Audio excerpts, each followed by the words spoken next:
Okay, I am recording and not sharing my screen.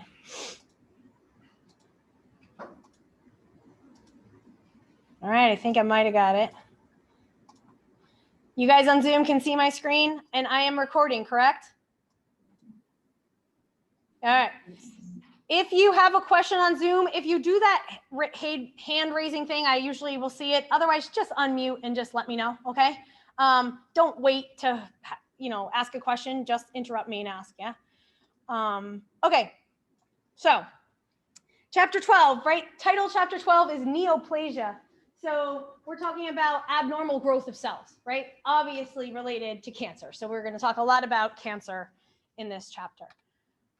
So first we'll start off by defining, right? Talking about some concepts that are related to the development of cancer, essentially, okay? And I apologize for some of the weird italicized font. I thought I fixed that, but whatever. I think we can read it. It's still clear enough. So just some, definitions, concepts related to cancer. A lot of these concepts I'll elaborate more on as we move through the lecture, okay? So again, basic definition, neoplasia is just the process of abnormal growth of cells, okay? If you talk about a neoplasm or a tumor, it's just a collection of abnormally growing cells, right? That's all it is. It's just abnormal in some way. And there are many, many ways that they can be abnormal. And we'll talk about that, okay? So like, a tumor doesn't have to be cancerous, right? Okay, it can be benign or can be cancerous, okay? So benign, it says the tumor may be harmless, right? But it may not be. So even though it's not cancerous, a tumor can still be dangerous, right? Why? It could basically impinge on neighboring cells, right, and tissues and cause issues there, even though it is not cancerous, right? So some benign tumors don't really pose a threat, but others can, okay? If we say something is malignant, okay, that means that tumor has the ability to invade surrounding tissue, okay? It will spread, and it can spread to other parts of the body. That's going to be more dangerous, right?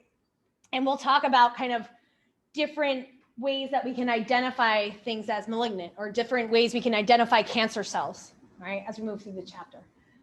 Now, the other thing to kind of keep in mind too is when we think of cancer, right, cancer is not just one thing. It's not just one disease. It says here that there's greater than 200 cancers, right, or diseases that we call cancer, right? And I'm sure we're all aware of this. What are some, how do we categorize different types of cancers, I guess, right? When we talk about different types, what do we mean? What are some of the ways that different types of cancers are different from one another? Where they are on the body. Yeah, where they are in the body. Good, right? What else? The stages. Yeah, the stages. Good, and we'll talk a little bit about that as well, right? Sort of the level of severity, right? In terms of what those cells look like in that tumor, right? What else? How fast they grow. Yeah, how fast they grow. Good, right? What else? What are some other things you might think of in terms of kind of different types of cancers? Size and shape. Okay, the size and shape, and maybe even the size and shape of those cells that make up the tumor, right? And again, kind of location. We said where it happens in the body. In wherever it is it easier for those cancer cells to have access to blood vessels, right? Or to lymphatic vessels, and then move to distant sites, right? There are all these different things to consider, okay? And in terms of cause, right? There are some forms of cancer that have a much larger genetic component than others, okay? Every cancer is going to kind of be multi-hit, right? There's genetic component, but there's also, going to be environmental factors, meaning maybe environmental agents like asbestos or cigarette smoke or something like that, but also environmental factors in the cellular environment, right? Like inflammatory molecules and things like that, okay? So there's always a combination of those things, but there are some cancers that really have a strong genetic component, right? And that you see them in families, right? They're inherited. There's some types of colon cancers that are like that, okay? some types of breast cancers too, okay? And there's other examples as well. All right, so we're going to talk about a lot of these things that are mentioned here in this sort of last bullet point. One thing to mention is this term differentiation. So you guys see this term here? And I asked my biology majors this too, and I know this is something that I talked about in cell bio, and some of them just took cell bio last semester, and nobody really remembered. So anyway, what do you think is meant by that term, differentiation? When you think about, so we're thinking about individual cells now. Again, this unit really is focused on cells, right? So we're focusing on abnormal cells that are going to grow more and divide more than they should, right? So do we know what do we mean by differentiation in terms of a cell? Anyone know what that term means? Yeah, Jackie. Like the difference between the cell itself, like maybe like having a prokaryote and eukaryote, so there's they're different abnormal growth. Okay, good. Somebody else actually kind of like that was the way that they defined it too with my bio majors as well. So not quite, right? But you might think of that because of the way that the term is. Anyone else?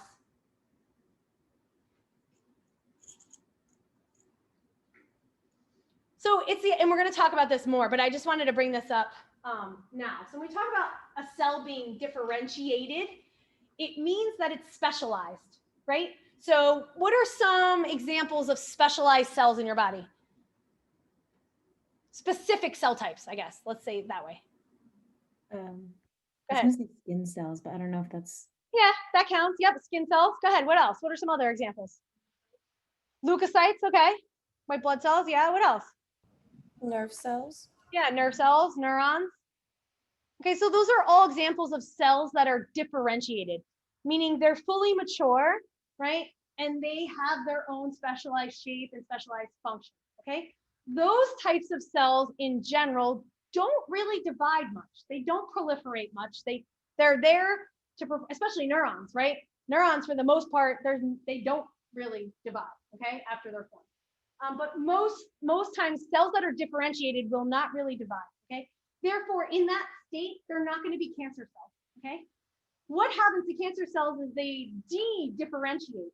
So they kind of go back to a stem-like type of cell, where when you think about stem cells, what do you think of? How would you define what a stem cell is? Aren't they like cells that are not really specialized, but they can specialize, I guess? Yes.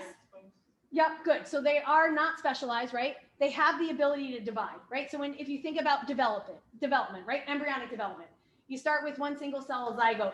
Lots and lots of cell division happens, right? Cells proliferate or divide, right? Those are all stem cells, embryonic stem cells, right? And then once enough of them have been made, they will then start to mature and differentiate and specialize, okay, into different cell types. So cancer cells act like stem cells. They have this weird sort of immature phenotype where they can divide. When they shouldn't, right? They should be these specialized cells, but if you look in a particular tissue, you'll see that these cancer cells look different than the normal cells that would be there, okay? Question? You sure? Okay. Does that make sense to everyone? So like I said, I'll come back to that term, but I just wanted to kind of throw that out there so that we're thinking about that. Definitely something, for whatever reason, I don't know why, I like that term. So probably it'll come up on your exam somewhere, okay? In terms of really understanding what we mean by that and how that's related to cancer, okay? And so like I said, I will come back to that and talk about it a little bit more as I move through, okay? All right, so obviously genetics is a concept related to cancer, right? When we've talked about mutations before, we talked about genetics, right? We had a whole chapter on genetics. So what do we mean by mutation, right? Just a change in DNA sequence, okay? But if you guys look here, there are two kind of different main types of mutations, and we didn't talk about these in our earlier chapter on genetics. But something we mostly actually in that chapter focused on germline mutations, okay? So what do we mean by germline mutation? How would you sort of explain that, I guess, in your own words, if somebody wants to try? Or let me ask you this way. If you think about all the cells in your body, and we're talking about a germline mutation, Do you think all of the cells in your body would have that same mutation in general in their DNA? So look at the difference between germline and somatic. What do you think for germline? Do you think all of your cells in your body would have that same mutation? Yeah, right. So that's the idea of when we were talking about like genetic diseases and inherited genetic diseases, right? Those are inherited from your mother and your father, right? Those mutations are there from birth. All of your cells have those mutations, right? But if you talk about somatic mutations, these are mutations that happen after that, right? So these are additional mutations that occur, maybe due to exposure to, say, UV light, right? Talk about skin cancers. How does that form? UV light induces DNA damage. If that DNA damage isn't repaired and enough, causes enough dysfunction in a cell, then it can lead to cancer. Okay, does that make sense to everyone? So do we understand the difference there? So when we're talking about cancer, and we're talking about cancer cells, we're not talking about all the cells in your body having these changes, these abnormalities. We're just talking about those cancer cells that have them. Okay? Does anyone have a question about that? Anyone on Zoom have a question about that? You guys all right in here? Okay. Now there's two other terms there. And like I told them earlier, I don't know that I love this terminology, but we'll go with it. The book uses it. And so must have got it from somewhere. So it must be used kind of around, I guess, the medical field. So drivers and passengers. So the idea is that these drivers are mutations that occur in genes that we know control the cell cycle or are involved in controlling cell growth, right? So meaning we would expect, right, if there's a mutation in these types of genes, that it could lead to cancer, okay? So it says they're tumor suppressing role. We're gonna talk about that more, so don't worry about that just yet. Okay, however, the passengers are kind of like mutations that just go along for the ride. So whenever there's that mutation, that driver that occurs, a lot of times you also see this sort of accompanying, if I could say that, or this other mutation that occurs along with it, okay? But that's not really involved in kind of causing cancer. It's just kind of there. So like you wouldn't want to target the passenger genes or the passenger mutations therapeutically, right? You would want to go after those drivers. Okay, does that make sense to everyone? All right, so what happens, right, if we have mutations in the DNA? Let's think back. Okay, if we talk about like gene expression or production of proteins, what does it start with? If we want to talk about your cell's going to produce a certain protein, right? How does that happen? Where's that information for that protein to begin with? In the DNA, right? You have that sequence in the DNA. Transcription then occurs, right? And you make RNA, messenger RNA, and then that protein is produced. So obviously, if you have a mutation in a certain gene, it can lead to the production of an abnormal protein, right? Okay, so that's just a reminder of that. And those abnormal proteins that are produced can do some of these things, right? That are characteristic of or affect some of these things that are characteristic of cancer cells. So it can cause cells to divide out of control, right? And actually lack apoptosis. So what's apoptosis? That was in our last chapter. How do you define that? Programmed cell death, right? So how do you think apoptosis relates to cancer? Good. If there's like something wrong with apoptosis and it can't be carried out, then those cells are not going to be killed, and therefore it's going to spread. Right. So those cells that are abnormal that should go on to die, right? Go through this programmed cell death, won't. So what do they keep doing? Keep dividing and producing more bad abnormal cells. Okay? Yeah. Say it again. They're not necessarily killing them off directly, but they can compete for resources, right? So these abnormal cells that divide a lot, they're going to need a lot of oxygen, a lot of nutrients, right? And they can kind of steal it from those neighboring cells, so they can indirectly sort of affect them. Does that make sense? Okay, but they're not going to be directly sort of affecting them. They're just worried about themselves. They just want to keep growing, right, and dividing. But they steal resources from neighboring cells. Another thing that happens, and we're going to talk about these things as well, something called angiogenesis. We'll talk about that more, so don't worry about it right now. But cancer cells, I just told you, they need a lot of resources, right? So they can find ways of getting more nutrients and more oxygen by basically making new blood vessels. Okay, so we'll talk about that. The other thing is too, they can kind of use alternative forms of energy. If there's not that much oxygen available, they can actually, survive by doing some anaerobic respiration. Okay, you probably talked about that in micro, did you? Anaerobic and aerobic bacteria, right? Okay, so we move on. So this figure, we see the same figure in every chapter, right? At the center there is cellular regulation, because anything that's going to affect cellular regulation ultimately can lead to the formation of a cancer cell, right? If you look at, and then, so there's a couple kind of different ways you can kind of look at this, right? If you talk about cellular regulation and something going wrong, right? It could then lead to the release and the production of more inflammatory molecules, right? It can ultimately then lead to oxidative stress in the cell. And remember, we talked about reactive oxygen species. They can then damage DNA, right?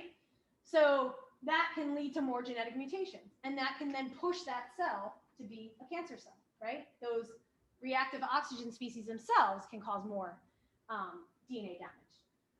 Also, again, if you just think about inflammation in general, activation of the immune system, we know that stress can affect the immune system, right?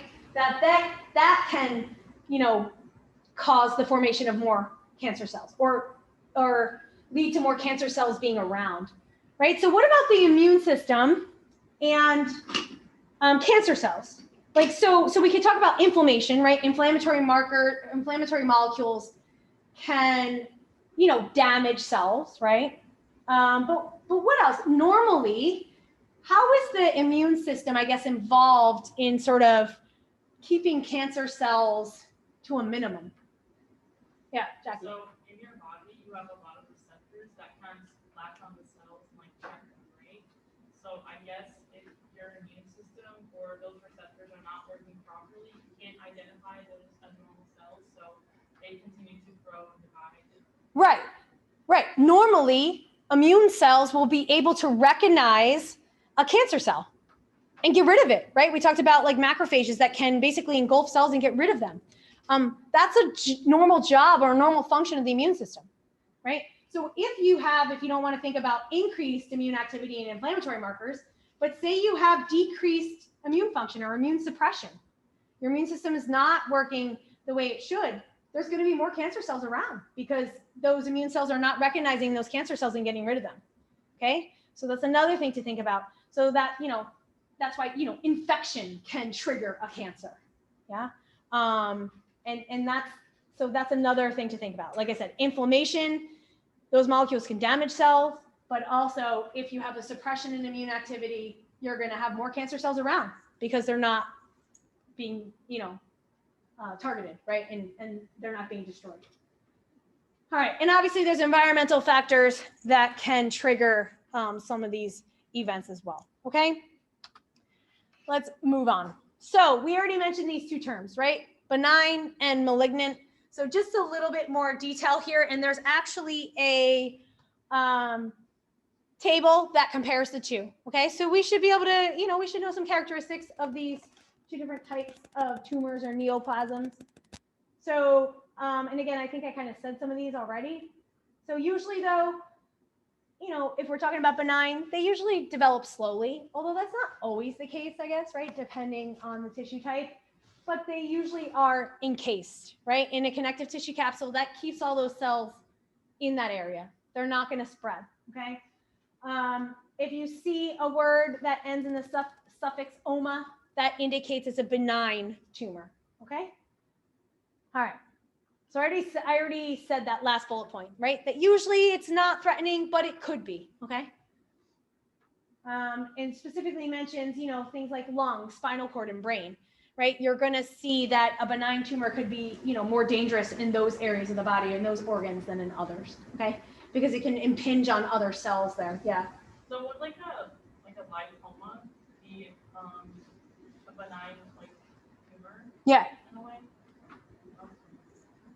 Yeah. So, and a lot of times you actually do see benign tumors like in the nervous system, but they are particularly dangerous, even though they might be benign, right? Because they're going to end up, you know, even if it creates just extra pressure in the brain tissue, right? Or if it's just, like I said, just kind of squishing like some other cells, and then maybe the axons get disturbed, and then signals can't get transmitted, right? So there's definitely cases where benign tumors are actually pretty dangerous. Yeah.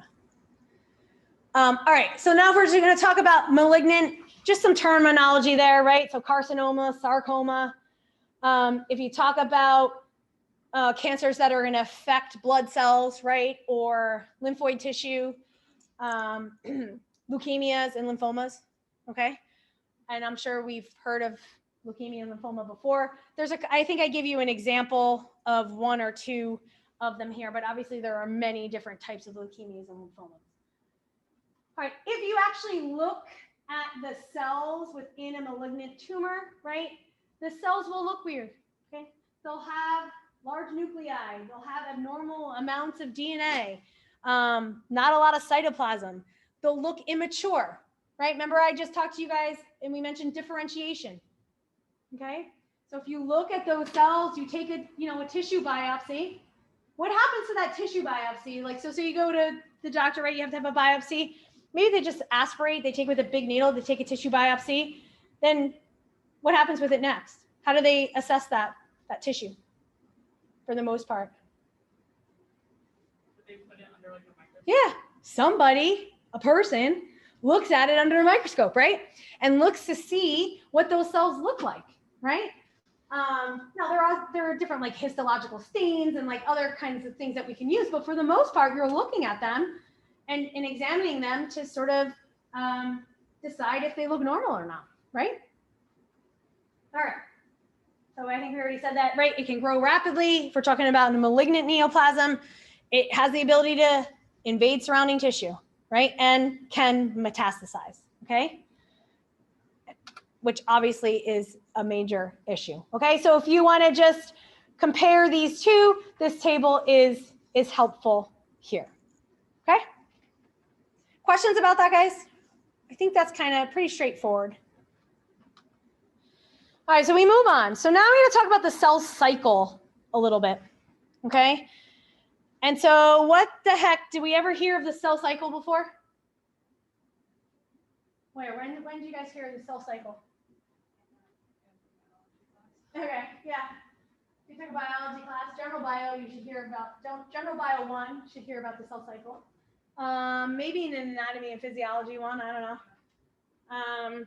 Okay, so obviously the cell cycle is related to cancer, right? If we're going to talk about overgrowth of cells, we got to talk about the cell cycle, okay? So, and basically it says it's a period of time from one cell division to another, right? So from the time a cell is born to the time it divides again, okay? And in some cell types, cells they're not even actively in the cell cycle, right? They don't divide, like neurons. We gave that example before. Other cells will rapidly divide, right? It really depends, okay, on the cell type and what's needed at the time. There are checkpoints that regulate that cell cycle, okay? And those checkpoints are really important. All right. I'm just seeing what else I need to point out here. I have a diagram that I'll explain a little bit further here. It says once the cell receives the signals that activate cell division, the cell begins to go through various stages of the cell cycle. Does anyone remember the stages of the cell cycle? I think it's on the next slide, but do we remember? This is like a booby trap. Anyone remember the stages? Or one stage of the cell cycle? S phase. Okay, S phase, good. What happens in S phase? DNA synthesis. DNA synthesis, This good. All right. So we'll go here. So there's two main phases of the cell cycle: interphase and then mitosis, right? The mitotic phase. So like anaphase, telophase, right? Metaphase, prophase, those are all parts of mitosis. That's the actual division, right? S phase is part of interphase. There's two other phases in interphase. Anyone remember them? Yeah, G1. It goes G1, right? S phase, and then G2. So we will look at those in a second. Let me just make sure I didn't forget anything.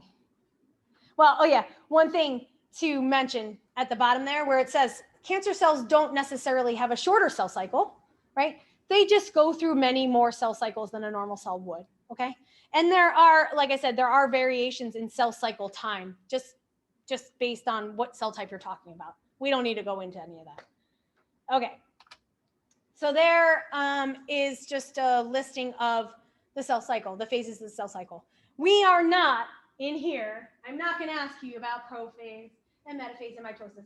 That's like for high school biology, right? We don't need to do that, okay? We should know we should know though for the cell cycle, it's interphase and the mitotic phase. But like I said, I'm not going to ask you what happens in the phases of mitosis, okay? That's not for our class. But we should know G1, S phase, and G2. And then what happens in mitosis? That's when the cell's actually dividing.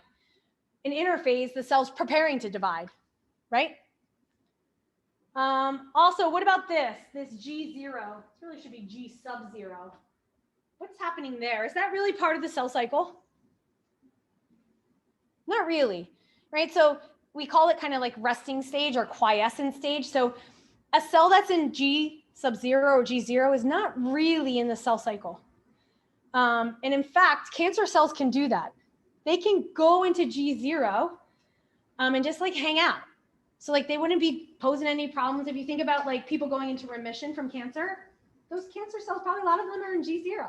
And if you actually like gave or were giving chemotherapy and stuff like that, it's not going to be effective on those cells that are hanging out in G0, okay? But then there could be some, infection or some environmental, trigger that comes along that these cells then go back into the cell cycle and start causing problems again, okay? But like I said, when they're in G0, you can't do anything. Chemotherapy is not going to do anything. You can't really treat them. They just hang out there. They don't go away. Yeah. Yeah, for the most part, right? A lot of times, right, these cancer cells are just not active, right? They're kind of just hanging out. And then, right, some trigger will trigger them to go back into the cell cycle and start dividing again. What about when, say, someone goes into like remission with blood area in the body and they go somewhere else? Yeah, I mean, so same thing. It could just be that like it took that time for those cells to move there, right? Some of them move there, and then again they start being induced to start dividing, right? Yep. So that's one thing that's kind of a little, they're smart, tricky little cells, right? They can do a lot of different things that make it really hard to treat. Is that why doctors they won't take you directly off of chemo when you're cancer free to move you off of it? Yeah, I mean, and because basically because whatever few cancer cells are still around there, right? You're going to still want to try to get rid of as much as you can. And what are you asking? Kind of like why wouldn't like stop it kind of right away? Because my grandma, she just her cancer is shrunk to the point where they can just surgically right. take it out. But even after they take it out, they're still going to continue right. therapy just at lower doses. Right, and mostly because chemotherapy drugs have side effects, right? So if you don't need those high doses, they're going to wean you off those higher doses, but still want to keep some around, right? To kind of to get whatever cells might still be there, right? But yeah, but for the most part, if you have cells hanging out in that G sub 0 and that sort of resting stage, chemotherapy is not even going to get rid of them, right? So then, right, you can at some other point, like I said, you kind of things start happening again. You start having symptoms because they just started to divide again. So this picture here is just, again, it's not cell bio. We don't need to like memorize this or like draw this or anything like that. But a couple of things that I want to point out, it's showing you the phases of the cell cycle. And then it's also showing you these different checkpoints. So I just want you guys to understand the function of the checkpoint. So what do you think the function of the so say this checkpoint right here. So this checkpoint that's right in towards the end of the S phase there, that purple part, right? So right here, what do you think the purpose of this checkpoint? What's going on here? So what happens in S phase? DNA is replicated, right? So that means the cell's making a whole new copy of its genome, right? So why do you think it makes sense to have a checkpoint at the end of the DNA replication or after that DNA is replicated? Yeah, to make sure there's no mutations, right? The cell can make mistakes when it's going through replication. And the cell also has mechanisms to repair mistakes, right? So that checkpoint's going to check, are there any mistakes? If the answer is yes, it might try to repair it. If it can't repair those mistakes, what should happen to that cell? If those mistakes can't be repaired, what should happen? Apoptosis, right? Cell should go on to die. If it doesn't, what's going to happen? It's going to proceed through the whole cell cycle, make new cells that are abnormal, and that's what happens with cancer cells, okay? A lot of these checkpoints don't work. They don't function. Or the cancer cells know how to kind of override those checkpoints, right? So even though there's DNA damage, can't be repaired, cell still divides, okay? So a lot of, targets, drug targets for cancer, involve the cell cycle, right? Molecules that are involved in regulating the cell cycle and things like that. And I'm sure you guys can see why, yeah. Okay. What are the mechanisms of chemotherapy? What does it? So some of them will just, they'll interfere with DNA synthesis. Okay. So they do always just target cells that are actively dividing, right? So they're usually going to target, one of the big targets is a cell in S phase. Or S phase in interfering with that. So they'll interfere with DNA replication. So the idea is that it's not going to affect cells that aren't rapidly dividing, right? Because cells don't normally replicate their DNA unless they're going to divide, okay? So that's why you get GI tract effects and stuff like that, because any other cell types that are rapidly dividing, right, they're going to be affected as well. But for the most, that's how it's kind of targeting just those cancer cells. So a lot of times it's interfering with S phase. But there's other targets as well, but yeah. And it's like, so chemotherapy is its own separate thing. Is there therapy that works as, like, by targeting apoptosis and increasing that instead of affecting the cells directly? There's definitely research that goes on in terms of like coming up with potential targets in those kind of pathways as well. Yeah. Most of the chemotherapeutic drugs, like I said, do sort of interfere with this, because it's just, I guess it's easier to target that. But yeah, potentially, right? You would want to try to increase apoptosis, right? Yeah, there are specific proteins that are involved in apoptosis, so there definitely are specific targets that you could target there. Yeah. Yeah, a lot of the newer cancer therapies are actually immune driven, right? Increase function of the immune system to get rid of these cancer cells, right? Rather than interfering with, say, cell division, cell replication, DNA replication. Yeah. So there's a couple kind of different classes, especially now. Yeah. And then obviously the big push now too is like with personalized medicine, right? Especially with cancer, because there's so many different kinds and it's so individual, and to try to, if you could look at a particular cancer in the microscope and be able to tell or do some kind of biomarker analysis and say, all right, these cancer cells have this abnormality, so we're going to use this treatment, right? So, and that's super helpful because there are so many different things that can kind of go on here. All right, so there's my differentiation again, right? So I think, I kind of talked about this a little bit already. And so let's just see if there's anything else that I kind of need to mention. One thing is this mention of a blast cell. So you can think of a blast cell as being like a stem cell, okay? Same thing, same idea, same concept, okay? Just different name. For instance, like you can have neuroblast cells, right? Those are neuronal stem cells, right? And so the blast, you'll see kind of, again, denoting an immature cell type, okay? And so cancer cells will appear very similar to those blast cells, those undifferentiated cells. All right, and so if you look, again, we look at some tissue under the microscope and we look at those cells in particular, we can grade them, okay? So this is just one way of sort of assessing what those cells look like. And you can grade them numbers 1 through 4. If you can't assess that tissue, I guess you can give it a grade X, okay? And so the lower numbers, like 1 and 2, indicate cancer cells that are well differentiated. So that's not as serious, right? If you're up at 3 or 4, that means that those cells look very poorly differentiated, right? And they look more blast-like, okay?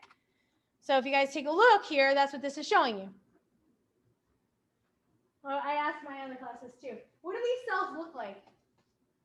If you look at these guys here, they should remind you of some cell type that you probably looked at in anatomy and physiology. When did you do tissues? In A&P 1?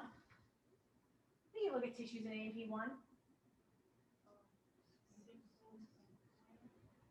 Not squamous, but you're right, look like epithelial cells. But what are the ones that are kind of like chubby and like plump, like squarish kind of?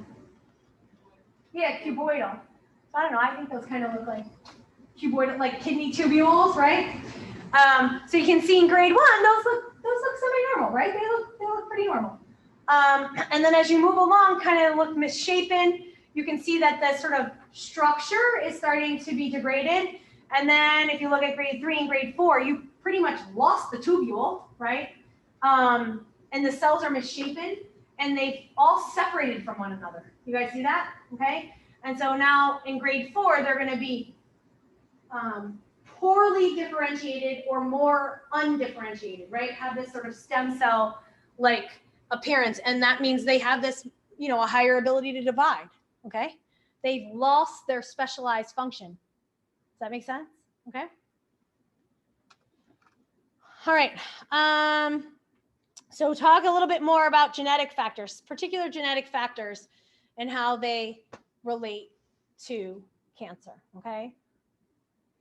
So, and I talked about some of these already that are this is sort of the overview slide here. It says the molecular basis of cancer, right? So it says many factors occur outside the cell that can alter the gene products, right? So like gives examples of like environmental variables, oxidative stress, right? Hormonal influences, lifestyle factors, chronic inflammation. These are things that externally can affect a cell, right? And then cause the cell to have internal changes, right? That's kind of what this is getting at.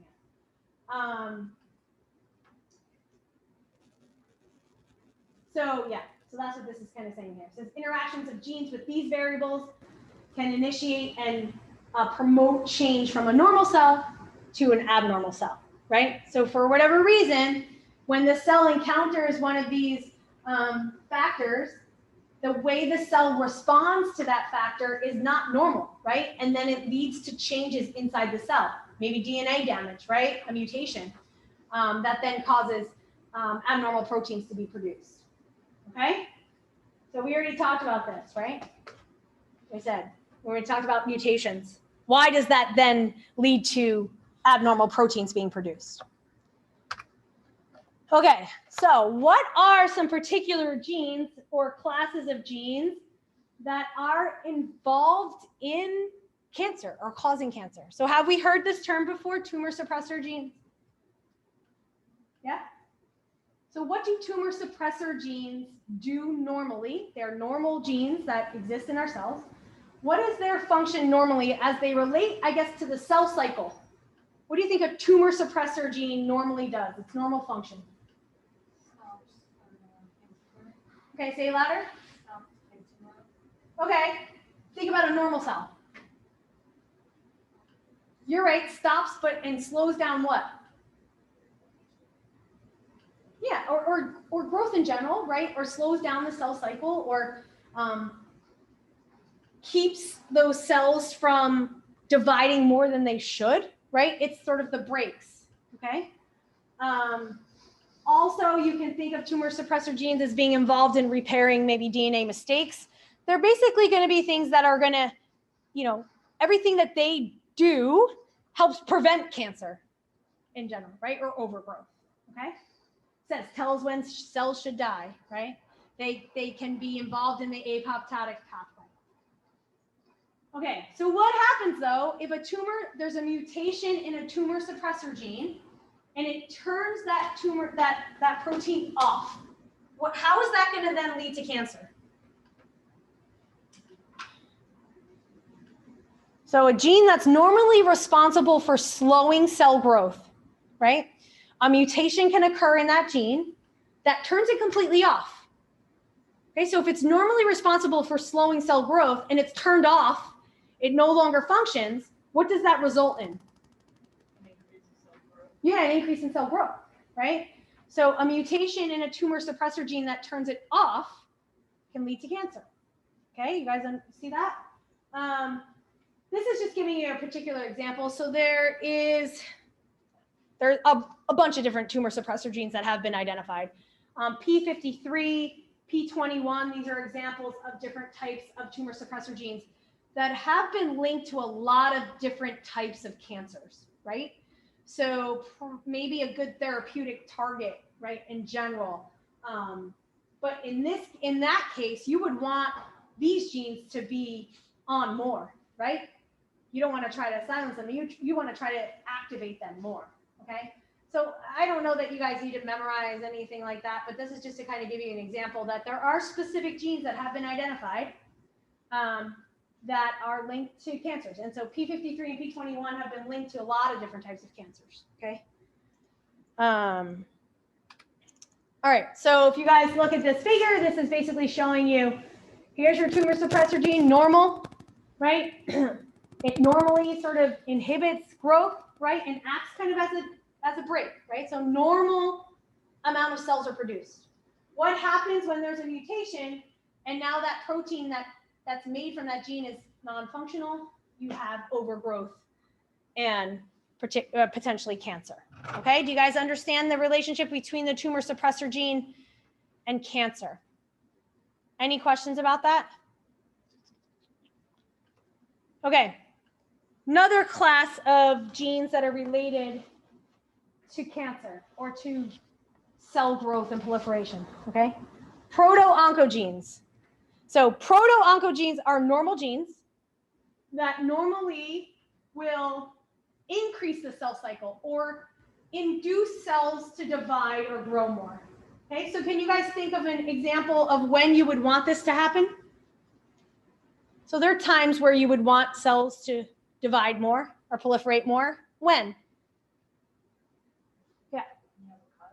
Yeah, when you have a cut, right? You're going to need to have, cells go there to basically repair that damage in that blood vessel, right? And sort of plug up that blood vessel. And yes, there's proliferation that needs to occur there. Yeah. Even just normal development, right? We talked about growth. You're starting from one single cell. You got to develop a whole fetus from that, right? Lots of growth and cell division needs to go on. So there are many instances where your body would want to promote cell growth, right? Or proliferation. Okay. What happens when a proto-oncogene has a mutation? They can then become oncogenes. Okay. So oncogene is a mutated proto-oncogene. So if a proto-oncogene is mutated and it's going to cause cancer and become an oncogene, does the mutation cause the proto-oncogene to be turned off or for it to be more active?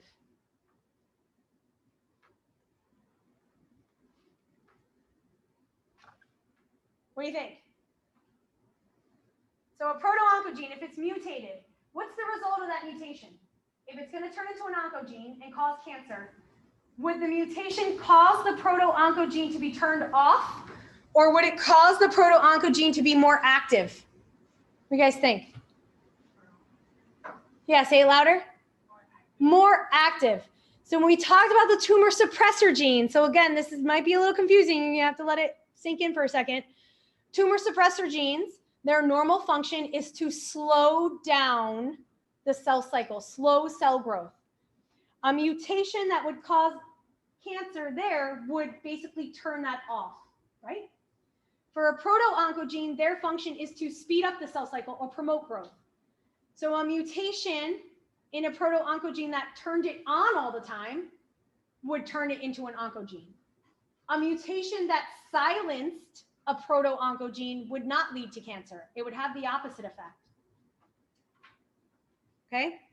You guys on Zoom, anyone have a question about that?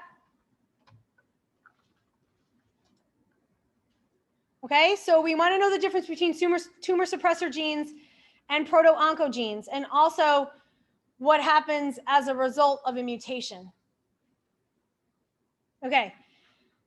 Other things that can happen sort of genetically, right? So you can have actually translocations of chromosomes in cancers. So we talked about this, I think, in chapter 2, right? So this isn't a single gene mutation. This is larger scale, right, guys? Like a part of the chromosome breaks off and moves somewhere else, okay? This chromosome translocation is actually a characteristic of leukemias and lymphomas, okay? So they're not caused by single gene mutations, or, well, no cancer is caused by one single gene mutation, but a lot of these are caused by chromosomal translocations. I'll show you an example in a second. Okay, so it says they primarily affect oncogenes. In that area that's affected, usually there are proto-oncogenes that are there. Okay, so let's look here. I have some definitions too in the notes here. So it refers to Burkitt lymphoma. Okay, so I define that for you guys. So it's a B cell non-Hodgkin lymphoma. So if we talk about lymphoma, what type of cells are affected in a lymphoma? Lymphocytes, yeah, exactly, right? So particularly here, B cell, okay? And there are other lymphomas that particularly will affect T cells, right? Here, this is B cells. If we look at an example of a leukemia, okay, so myelogenic leukemia, okay, again, I add a little definition in there. This is actually showing you, well, one of the ways they diagnose it is by looking for the presence of this chromosome that's called the Philadelphia chromosome, okay? And it's due to this translocation between chromosome 9 and chromosome 22, okay? So again, this is myelogenous leukemia. All right, so this is due to a translocation, chromosomal translocation. So a piece of chromosome 9 and a piece of 22 break, and they switch. Okay, so again, these are all genetic reasons or genetic factors that are involved in causing cancer. Okay, we talked about mutations in tumor suppressor genes, right? Mutations in proto-oncogenes.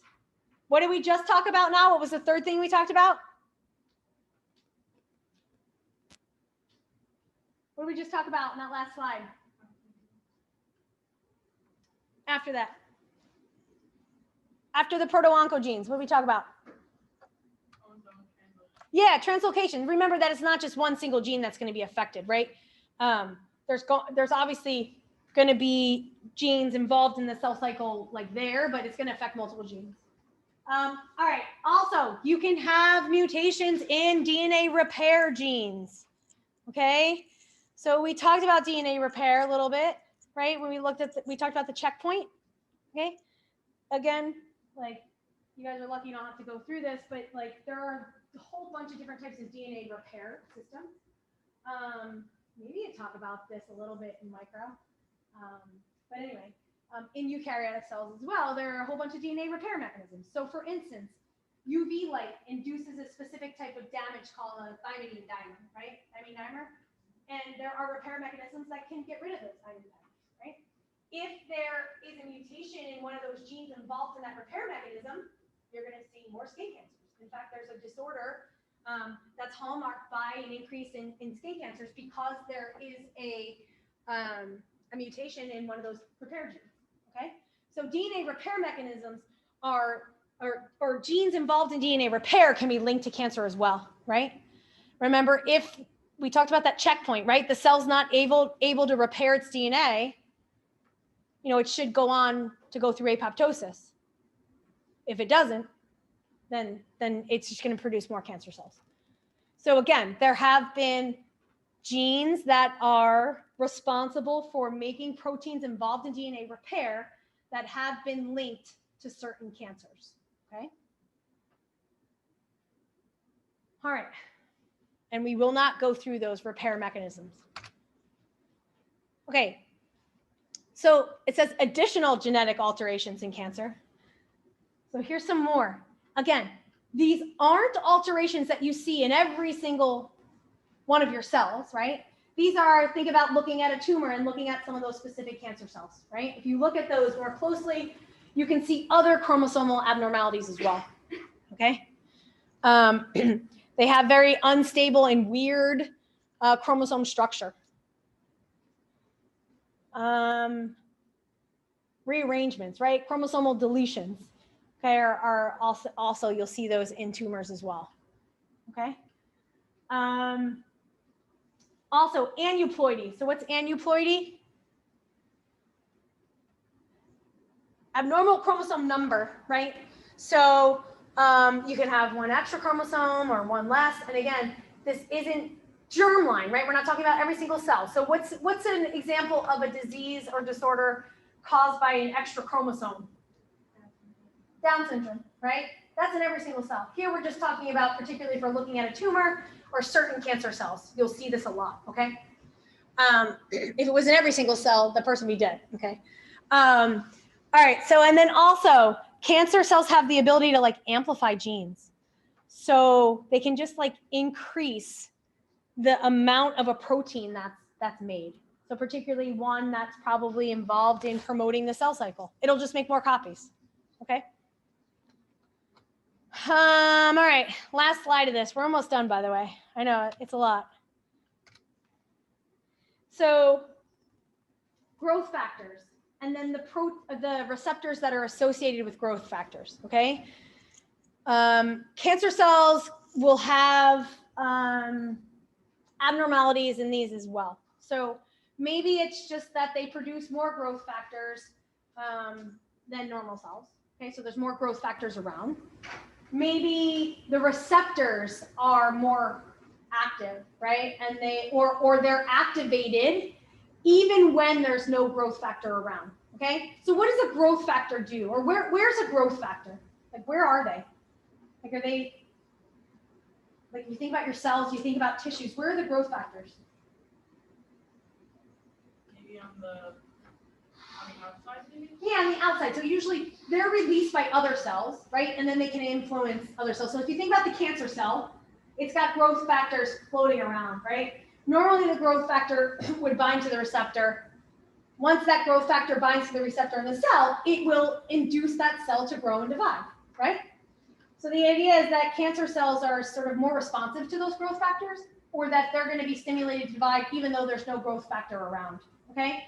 But, you know, abnormalities in growth factors and growth factor receptors are common in cancer cells as well, okay? Last thing here, this heterozygosity, it's just the idea that if you think about cancer cells, or again, you think about a tumor, you may have some cells in there that like have one abnormal allele, one normal allele, right? So there was one mutation that occurred in one of the chromosomes, okay, in one of the genes, but you still have a normal copy. So that cell's still behaving normally. But then if something else comes along, some external agent to create another mutation, it then affects that normal allele. So you lose the heterozygosity, right? What do we mean when something's a heterozygote?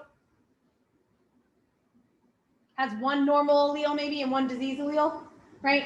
So that's what we're referring to here. And then once another mutation comes along, well, now you got two abnormal alleles that can cause cancer, okay? So that's what that's referring to. Again, from what we went over, I think the big things here are really understanding that tumor suppressor genes, right? Proto-oncogenes, the fact that you can have chromosomal translocations, right? These are all linked to sort of causing a cell to become cancerous, okay?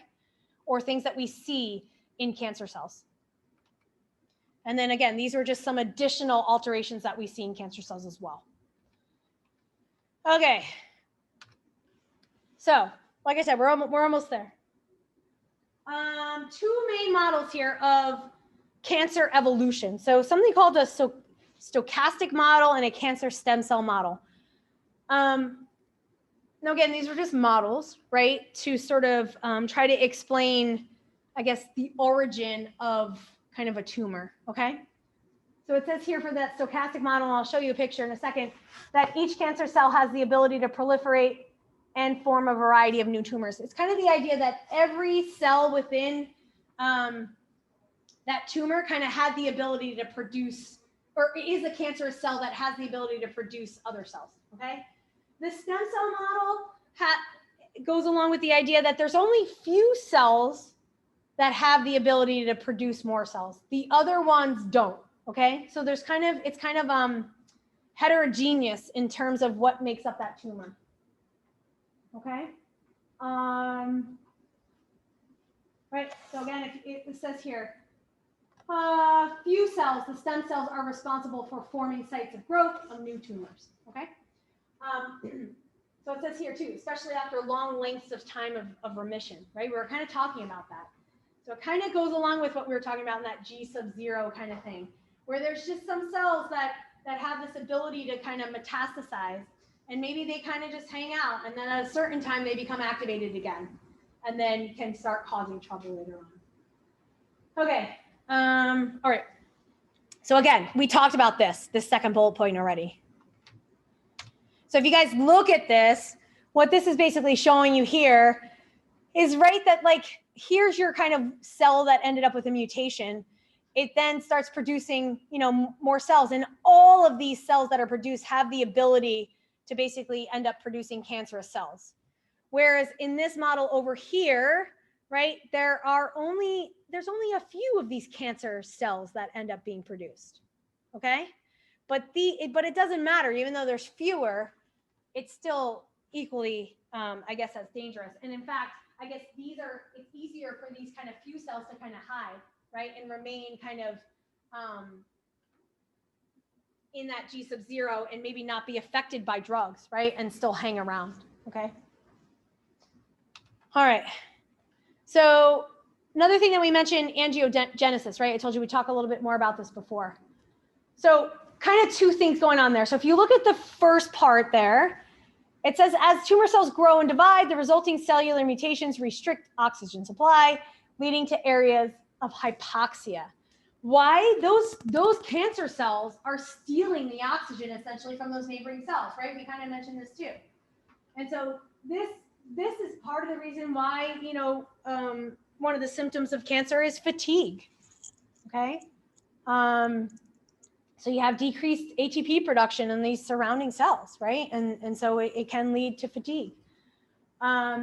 What can cancer cells sort of do to compensate for that lack of oxygen that's around? They can make new blood vessels, okay?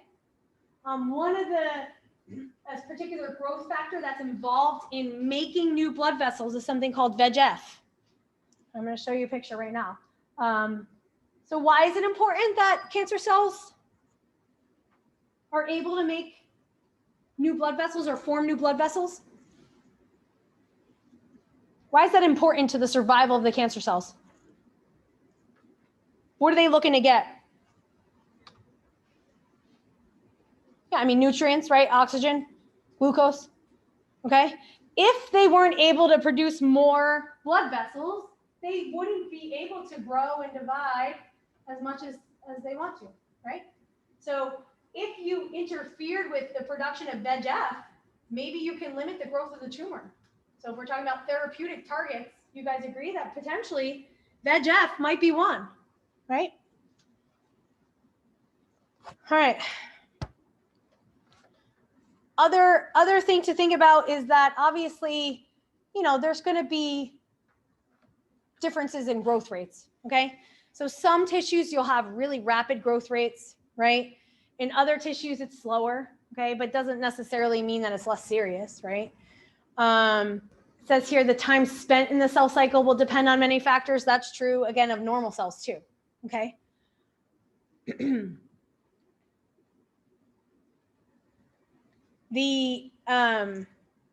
Again, this is kind of bringing a fact, we were talking about growth factors before too, right? So those growth factors that are around, or once that growth factor binds to a receptor, it basically activates things inside the cell and causes that cell to divide, okay? And so the growth rate, I guess, of cancer cells or of cells in general is dependent on how much growth factor is around and the availability of the growth factors, okay? And also the receptors. Remember, I talked about that as well. So I guess this is a little redundant. All right. So this explains this sort of multi-step process of carcinogenesis, okay? So there's this sort of three-step theory, initiation, promotion, and progression, okay? So we'll look at the figure, but basically these are, these bullet points here describe what's in the figure that's on the next slide, right? And we talked about all these things kind of moving through this whole lecture. Okay, if you guys talk about initiation, right, it says the cancer-causing agent damages DNA.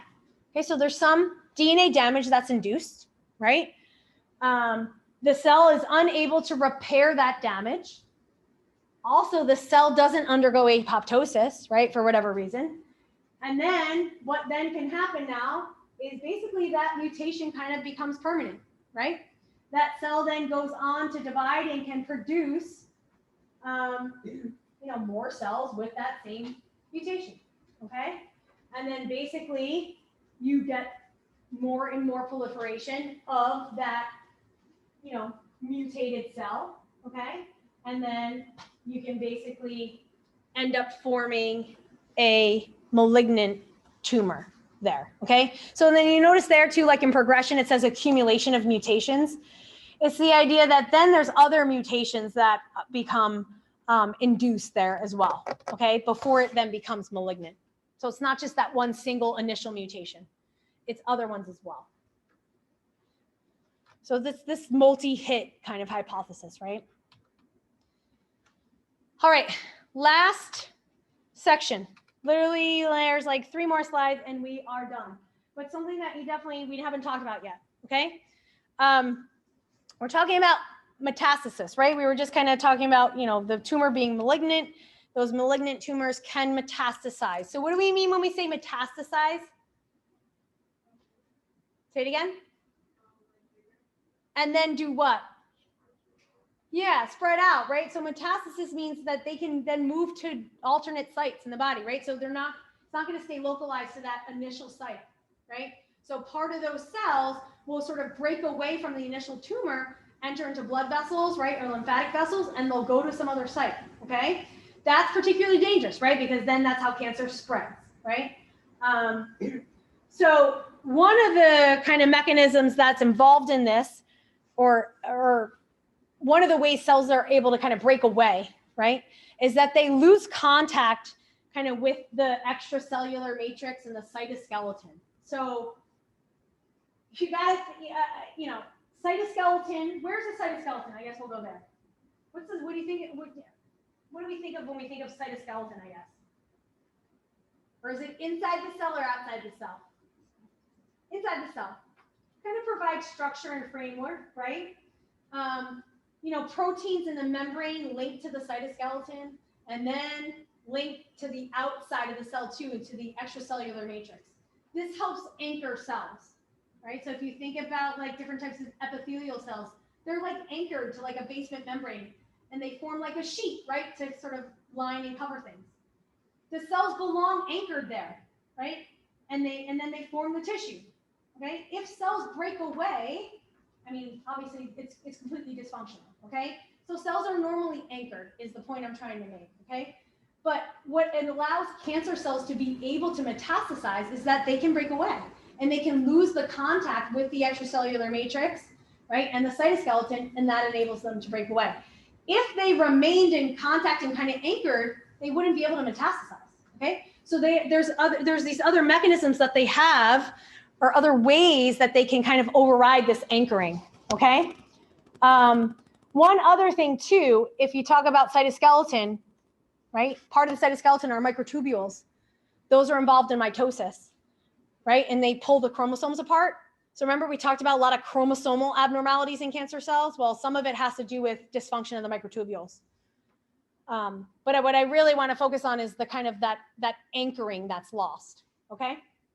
So that's what all of this is talking about here. One, this fibronectin here, this is a particular protein that's in the extracellular matrix, okay? So that that's not just thrown in there out of left field.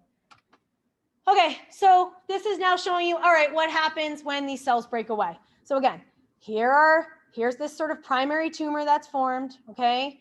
Now these cells have sort of gained this ability to break away from that tumor and metastasize. Once they break away and they enter into the blood vessels, right, big problems start to happen, okay? Because they can basically go anywhere, yeah?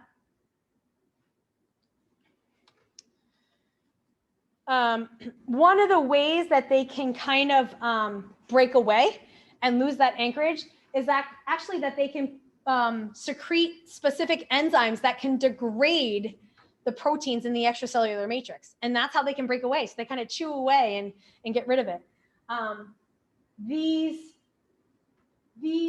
particular proteases, again, whenever you see something that ends in ACE, it's an enzyme, right? So these are particularly enzymes that break things down, okay? So these particular ones will actually break down the extracellular portion of growth factors. So meaning like receptors or growth factor receptors that sit in the plasma membrane, these particular proteases will kind of chew up the outside part of it. And again, it loses its anchorage and then they're able to kind of break away when they shouldn't be, okay?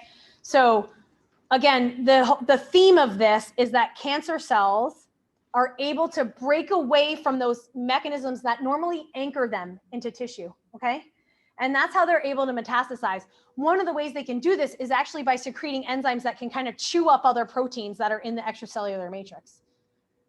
So that's what this is just kind of getting at, giving you an example of how, okay? All right, the last thing to kind of point out is that if you talk about the primary tumor being in a certain area, like in breast tissue, right? Or it starts off in lung tissue, those primary tumors have the tendency to metastasize in certain other organs, okay? And that's what this table is showing you. Okay, so it's showing you the primary tumor site and those most common metastatic sites, okay? This is obviously important for a clinician to know, right? You know, if somebody has breast cancer, definitely going to look in the lung and you're going to look even in the brain, right, after to make sure that it hasn't metastasized there, okay? So again, you can see that just wherever that particular primary tumor site, where do they have the tendency then to metastasize? Okay, that's what this table is showing you. And that is it, right? So the part 2 that's already up on Moodle picks up with learning outcome 12.6, okay? So I know it's very long. Sorry, guys. So that's pretty much it. That's all we're going to do today, obviously. We're not going to do anything else. So just be studying and working on that exam 3 review sheet. Okay, guys, moving into next week. We'll review on Monday. So come with questions on Monday if there's particular things you guys want me to go over. Oh, and I didn't forget about your exams. I already graded my other class exams. Literally, the next thing on my agenda, like first thing tomorrow morning, is I'm going through your exams. So your exam grade will be up tomorrow, probably early on in the day. Okay? Sorry, I meant to tell you guys that too. Thanks, guys.